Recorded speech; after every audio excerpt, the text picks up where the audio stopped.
আমি হায়দ্রাবাদ গেলাম, সকালে উঠে অফিস, আবার অফিস শেষে বাসায়, আবার অফিসে গেলাম, আবার বাসায় আসলাম। কিন্তু এভাবে কতদিন চলবে? ঠিক 2 টাকা আয় করার জন্য সবাইকে ছেড়ে এসেছি। এই কারণে আমি আমার মাকে, বাবাকে আর এই গ্রাম ছেড়ে কোথাও যাচ্ছি না, বুঝেছো? হ্যাঁ। আরে এই গ্রামে খুঁটি মেরে বসে আছিস, কি আছে এই গ্রামে? হ্যাঁ, এমন কি আছে এই গ্রামে? বলে হায়দ্রাবাদে ভালো চাকরির ব্যবস্থা করে দিচ্ছি। মামা বাদ দাও না, বাবা মাকে দেখো কত মজা করছে, তুমি এত চিন্তা করছো কেন? ওরা হাসছে দেখে তোর মনে হচ্ছে ওরা খুশি? শোন বাবা, ওপরে ঠিকই হাসছে কিন্তু মনে অনেক দুঃখ ওদের। কি যে বলো না মামা, তোমাদের ছেড়ে আমি। আরে চেষ্টা তো করে দেখ। শুধু আমি না, বাবা মাও আমাকে ছেড়ে থাকতে পারবে না। একবার বন্ধুর বাসায় ছিলাম, তাতেই ভয় পেয়ে গেছে, আর হায়দ্রাবাদে গেলে তো। তাহলে ওরাও চেষ্টা করে দেখবে।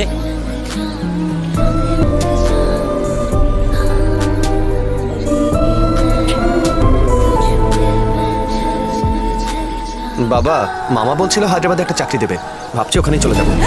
সত্যি? তাই বুঝি? ওই রতন আছে না, ওর ছেলে পুনেতে চাকরি করে, তাতেই কি অহংকার।